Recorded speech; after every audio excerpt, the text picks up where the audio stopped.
ವಿಶಿಷ್ಟ ಕಲ್ಯಾಣಾಧಿಕಾರಿಗಳಾದಂಥ ಮಾಲಿಂಗಪ್ಪ ಇವರು ಪರಿಶಿಷ್ಟ ವಿದ್ಯಾರ್ಥಿಗಳಿಗೆ ಬಂದಂಥ ಹಣದಲ್ಲಿ ಅವ್ಯವಹಾರ ಸುಮಾರು 20-30 ಲಕ್ಷಗಟ್ಟಲೆ ಹಣ ಅವ್ಯವಹಾರ ಮಾಡಿ ಇವತ್ತೇನಪ್ಪ ಅಂತಂದರೆ ಈ ವಿದ್ಯಾರ್ಥಿಗಳಿಗೆ ಅನ್ಯಾಯ ಮಾಡಿದ್ದಾರೆ.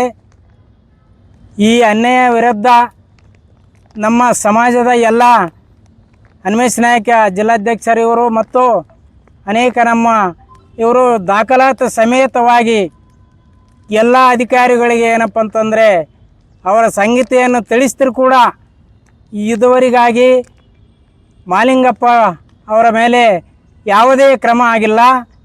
ಇದು ಕ್ರಮ ಆಗಿಲ್ಲ ಅಂತಂದರೆ ಇವತ್ತು ಜನತೆಗೆ ಏನಪ್ಪ ಅಂತಂದರೆ ಇವರು ಇಷ್ಟು ದಾಖಲಾತಿ ಸಮೇತ ಮುಂದಿಟ್ಟು ಏನಪ್ಪ ಅಂತಂದರೆ ಕ್ರಮ ಮಾಡಿಲ್ಲ, ಜರುಗಿಸಿಲ್ಲ ಅಂತಂದರೆ ಇದರಲ್ಲಿ ಮೇಲಾಧಿಕಾರಿಗಳು ಕೂಡ ಅವರಿಗೆ ಸಪೋರ್ಟ್ ಇದೆ ಅಂತ ಎಂಬುದು ಒಂದು ಅನುಮಾನ ಬರತೊಡಗಿದೆ.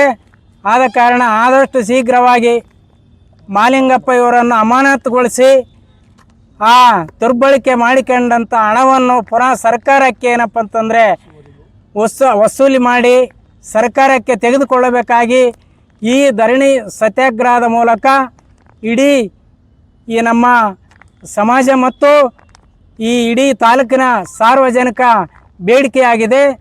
ಆದ ಕಾರಣ ಮೇಲಾಧಿಕಾರಿಗಳ ಕೂಡಲೇ ಇವರನ್ನು ಅಮಾನತು ಮಾಡಿ ಆ ಹಣವನ್ನು ಹಿಂಪಡೆದುಕೊಂಡು ಅವರನ್ನು ಅಮಾನತುಗೊಳಿಸಬೇಕಾಗಿ ಈ ಸಂಘಟನೆ ಹೋರಾಟ ಮಾಡ್ತದೆ ಅಂತೇಳಿ ತಮ್ಮಲ್ಲಿ ಏನಪ್ಪ ಅಂತಂದರೆ ಮನವಿ ಮಾಡ್ತೀವಿ ಮೇಲಾಧಿಕಾರಿಗಳಿಗೆ ಮತ್ತು ಎಲ್ಲ ಅಧಿಕಾರಿಗಳಿಗೆ ಈ ಕೂಡಲೇ ಕ್ರಮ ಜರುಗಿಸಬೇಕಾಗಿ ನಮ್ಮ ಸಂಘಟನೆಯಿಂದ ಒತ್ತಾಯ ಮಾಡ್ತೀವಿ.